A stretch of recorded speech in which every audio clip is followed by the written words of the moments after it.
Okay. Hello, and welcome to this mini workshop on interacting with beginning learners, inviting their contributions and extending topics. I'm Diane Neubauer. I am a PhD candidate at the University of Iowa and a Mandarin Chinese language teacher. And I'm Reed Riggs. I'm a Chinese instructor at Brigham Young University, Hawaii. I got my PhD from University of Hawaii at Manoa in 2018, and I've been teaching Chinese for about 8 years now. Our goals for this mini workshop are to explore some types of interaction in language classrooms, and then consider how questions and responses by the teacher to the students can extend topics in a comprehensible way, and then prepare to use these ideas with students. So a challenge that we see among a lot of language teachers with whom we work, ourselves at different points in time and in research that we do, looking at videos of teachers interacting with their students, is to use a new language with novice learners. And so before we continue, we'd like to define what we mean by using language. So with using language, we mean using language to do something other than just practice grammar or practice words or notice grammar, notice words, notice sounds, things like that. So for example, to build a conversation on a topic with students, such as creating a story together, talking about some sort of content from real world teaching, completing a task together. And we define task also very loosely as doing something. And just to be clear, where we delineate, where we're saying our definition of using language stops, is when we say using language, we're not talking, like I said, about modeling grammar and sounds and words, making students repeat grammar, words, and sounds, rehearsing, or even learning, and saying the goal is to learn these words or learn this grammar.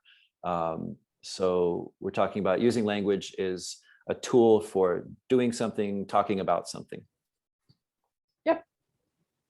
And challenges to using a new language with novice learners are possibly many, but some of the few that we were thinking of, especially related to language itself, are that the language is unfamiliar sounding and easily confusable to the students.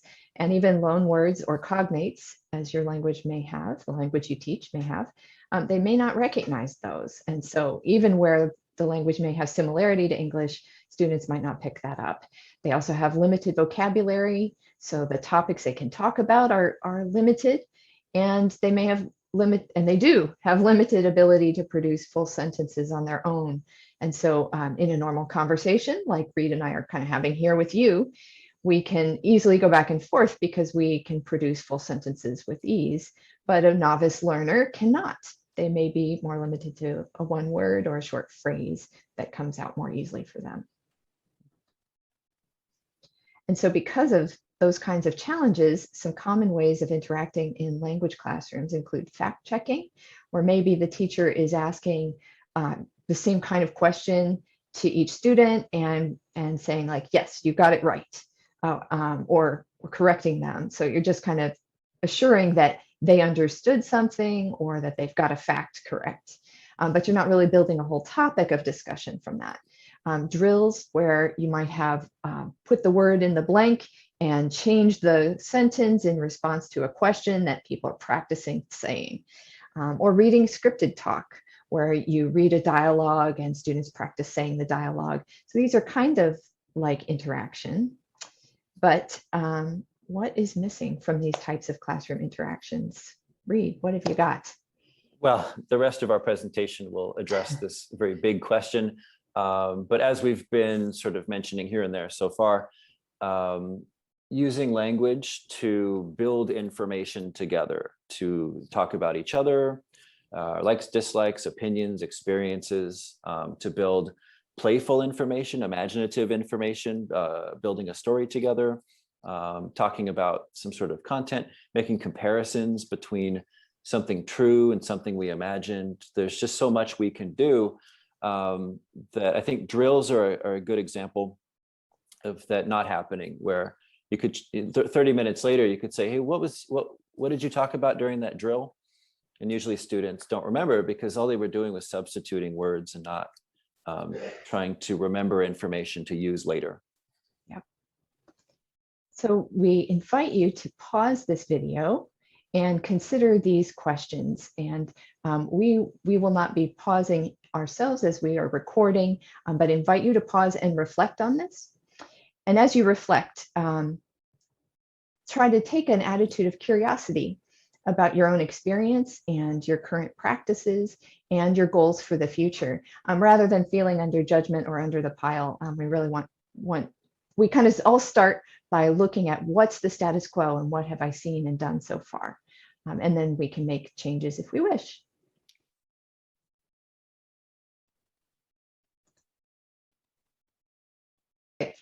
Yeah, okay. So now that you've had the chance to pause, we're going to continue and look at some examples and start thinking about how we can respond to students. So, Reed, do you want to talk about this a little bit? Sure. So captured on the videos that Dan and I collected for our own research, and also from observations over the years in our own teaching and with other teachers as well. What we see is that teachers and students co-construct topics, combining limited numbers of words, new words and phrases that are introduced by the teacher, words shown on the wall or board, and then also words that we've already been using that students are likely to be familiar with. So we might point to something like that. Diane, where would you point on that? As you say, so rather than just randomly showing it, let's say I want to ask a where question.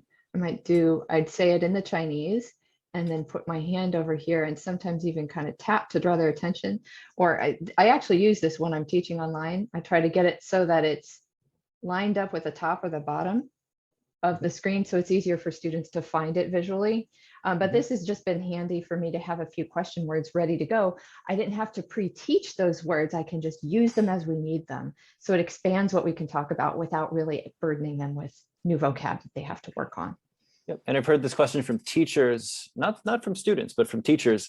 Why do you point to the English and not the Chinese? My response has always been that our focus is on hearing my voice, hearing the sounds, and paying attention to the topic, and that it's extra work to see the Chinese and then look at the English. And it's just not work that we're trying to focus on. We're really trying to focus on the big topic that's developing.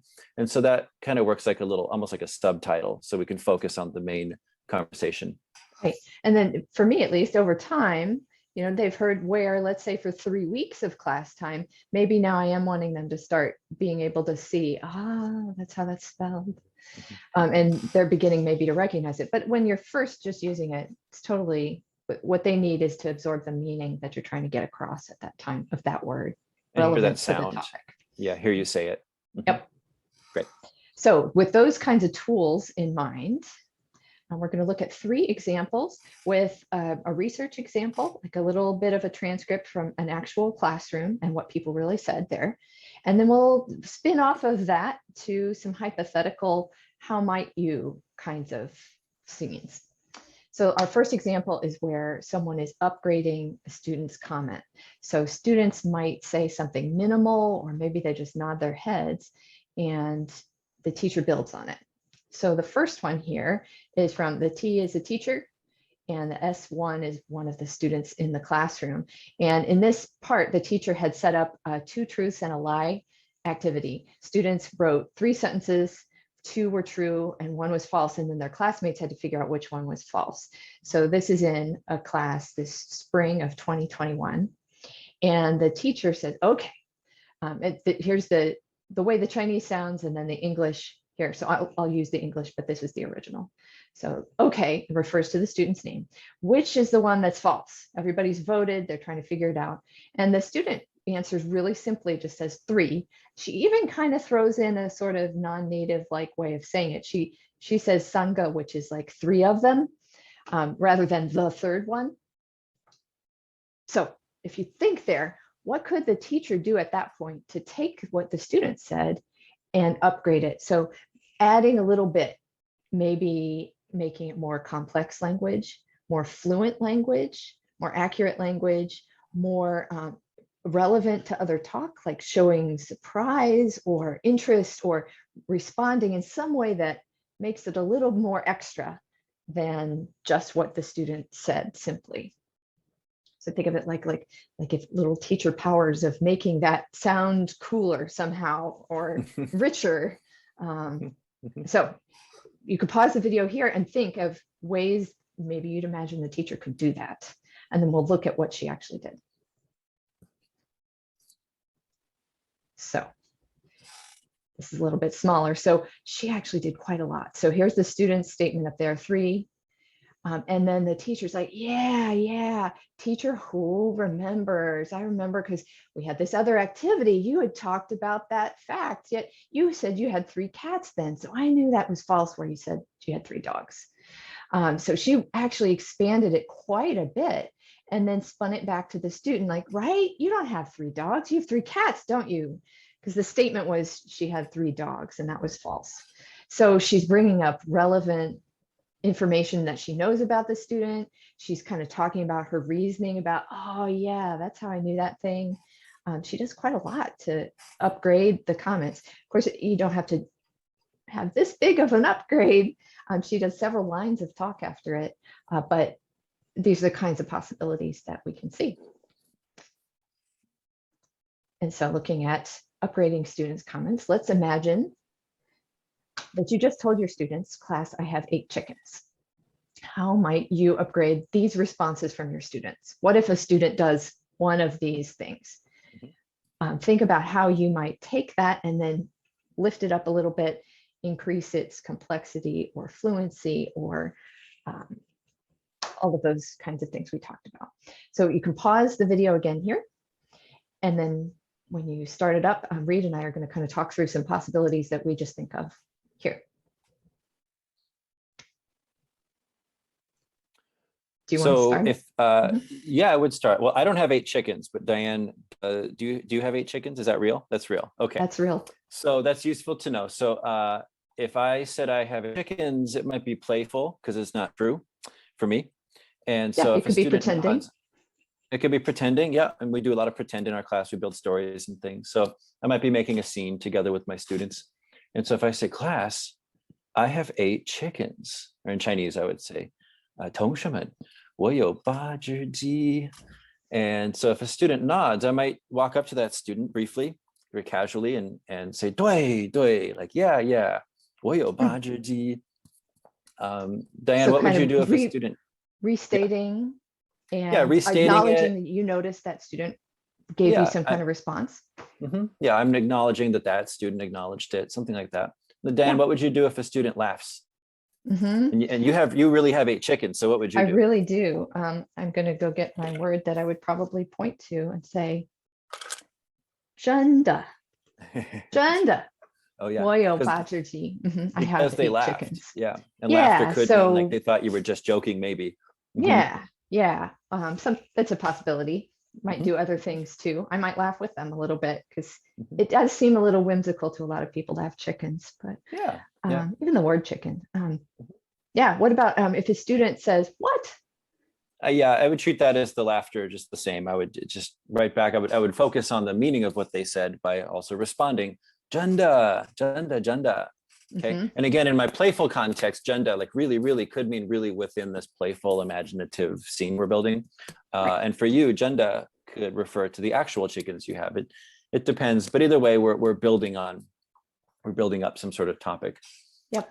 So if a student blurts out, we have chickens too. Okay, so then I might turn to that classic elementary school kid. They found the connection and they want to talk about their connection to it. Yeah, and they're focused on meaning. And so I would put that back in the target language. 你有8只鸡吗? 你有鸡吗? Like, you have chickens? 你有8只鸡吗? Point to the number 8. 你有8只鸡吗? Like, do you have 8? Emphasize that 8 chickens. Now we can compare the student with me. Because they've shown interest. They've shown relevant information about themselves. Yep. What happens? What do you do if they say in the target language, like, yeah, meaning wow?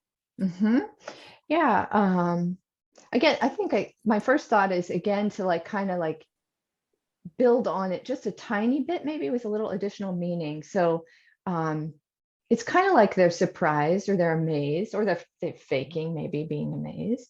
So I might respond to that part just with that, like, oh yeah, really, I do have chickens. I might start saying something, an additional piece of information about them, like a name of a chicken, how long I've had them, or where they live, or some little additional piece. So we're building a little bit more knowledge about it. Cool. Yeah, very cool. All right. Okay, so we have example 2. And we're going to be looking at building students' comments into a topic to go beyond just fact checking. We talked in the beginning of this presentation, a lot of times teachers are kind of checking to make sure, did students retain some piece of information? Did they understand the words in the sentence or in the question?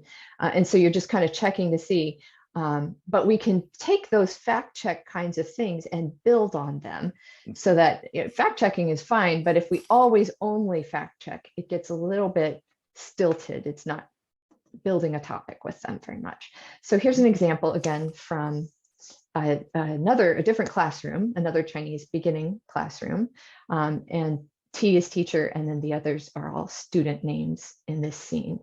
So they had established this imaginary panda whose name was Big Chocolate. So the teacher's first question here, what was his name? It's a fact check question.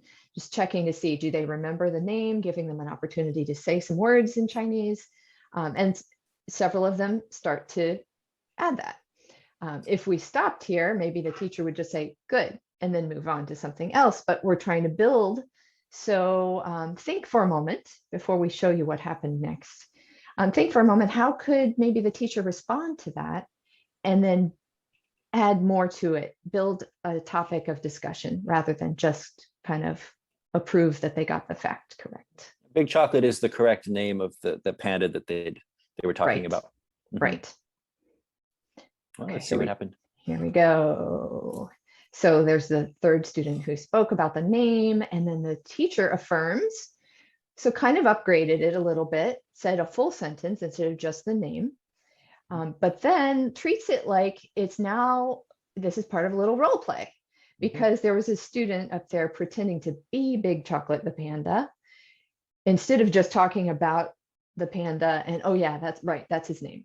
I was the teacher here. I turned to him and stuck out my hand, and they shook hands, and I treated it like this little greeting opportunity. We're pretending that this student is the panda, so in that world, it makes sense for me to greet the panda here at the beginning of talking with them. And you're suddenly speaking from the voice of someone in that world. So instead of, up until now, we're saying what's his name or its name, or let's talk about that panda. Now suddenly you're saying, I'm this person, nice to meet you. And then he has to just suddenly, without any planning, respond or even just nod. For beginners, it's okay if they just nod or shake your hand. But yeah, you're using language to do like a whole different perspective. Who's talking? Yeah. Yep. Okay. And now let's imagine again. Let's say now you've building again off of the idea of the statement about I have 8 chickens. Now we're going to do a fact check question. I have 8 chickens, right? You're checking. Did they catch that? Did they get that part? And so let's say nods. Yeah. Students do these responses to it. How might you do that? If you want to pause the video again, think of your own answers, and then Reed and I will kick around some ideas. You can use some of the old answers from our previous slide that was similar to this, if it applies, you think. Absolutely.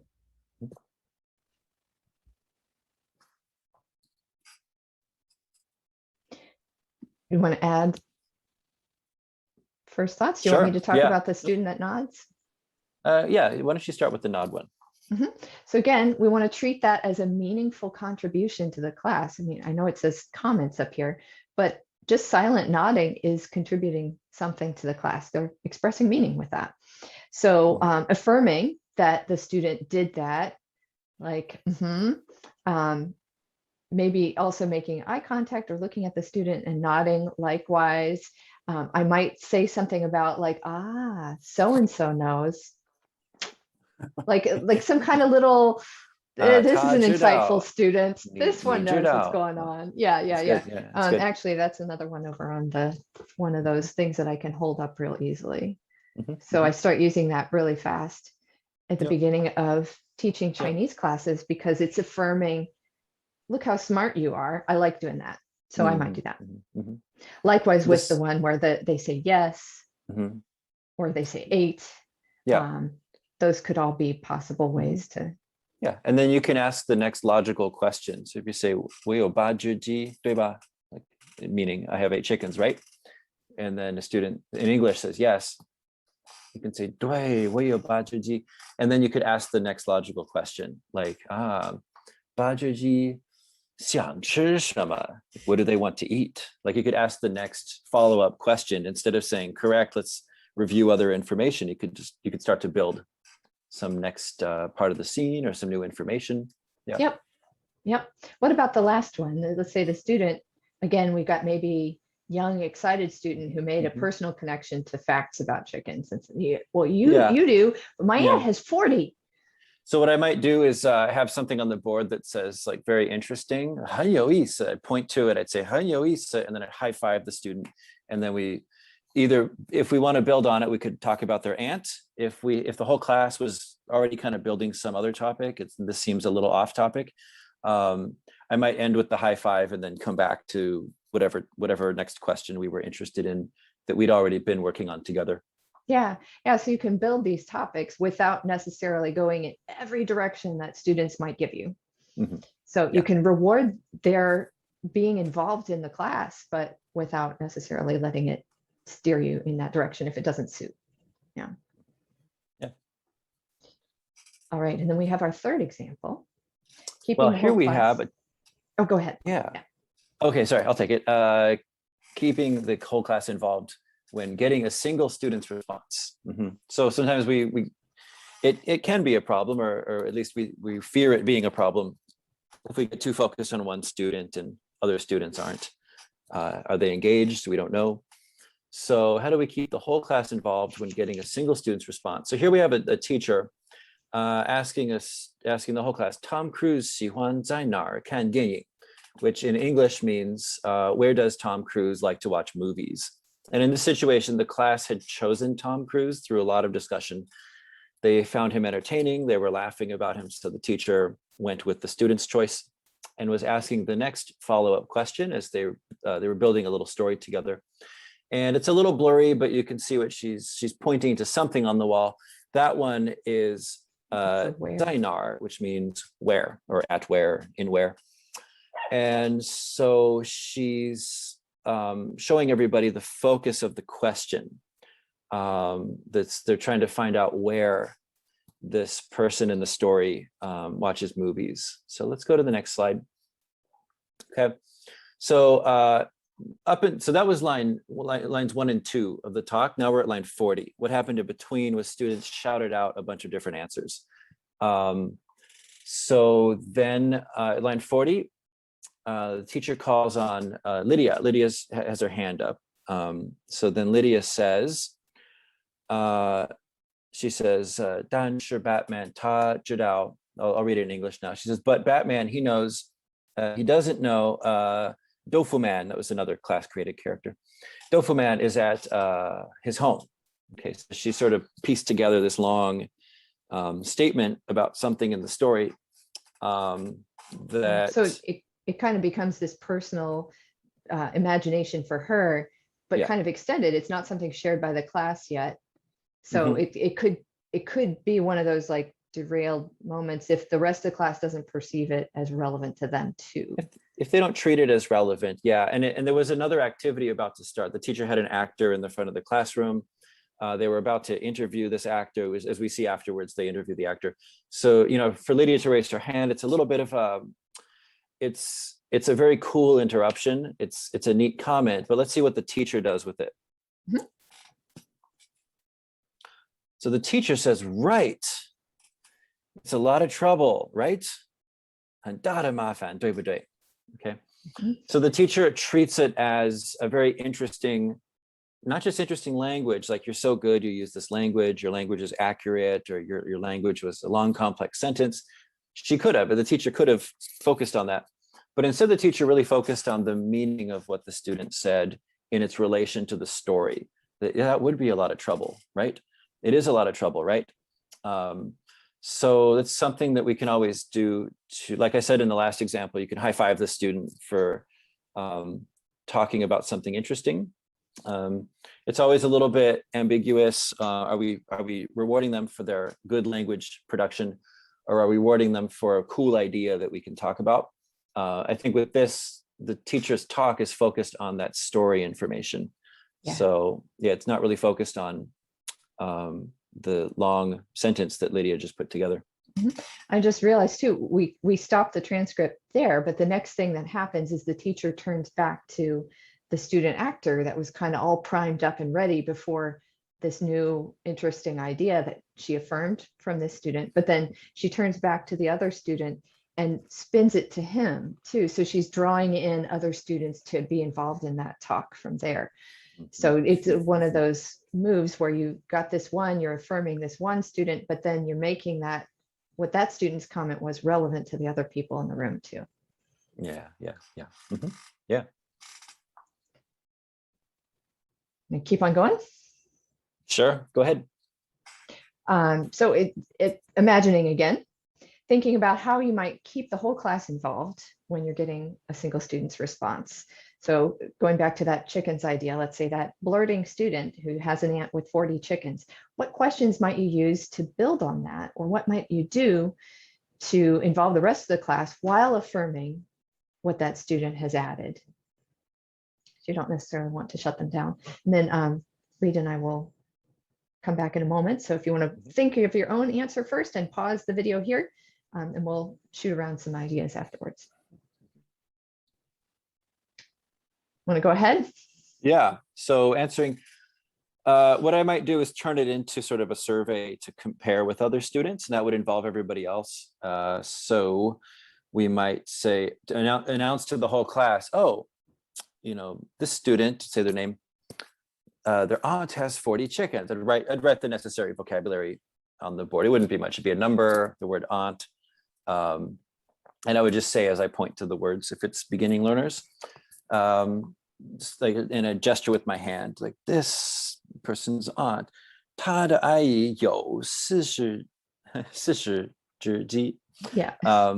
So then I would, show that big interest, but then I would turn it into a survey to compare with other people. So I might ask other people, does anyone else have chickens?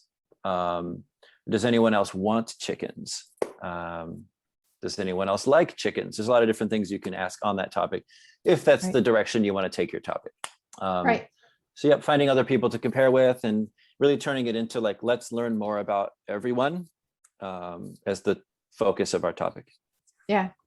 Yeah, I don't really have anything to add to that. I think I'd take a very similar tack, like trying to bring in first affirming that student, then spinning it some other way to compare to other students in the room.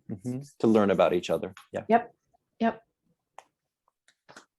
So to sum up, how teachers ask questions and respond to students' contributions can be very powerful in building topics and making language happen in the classroom. And we can use students' really limited contributions in language to invite and build more talk on a topic. So thank you for viewing. Here's our emails, and we welcome contact. Thank you very much.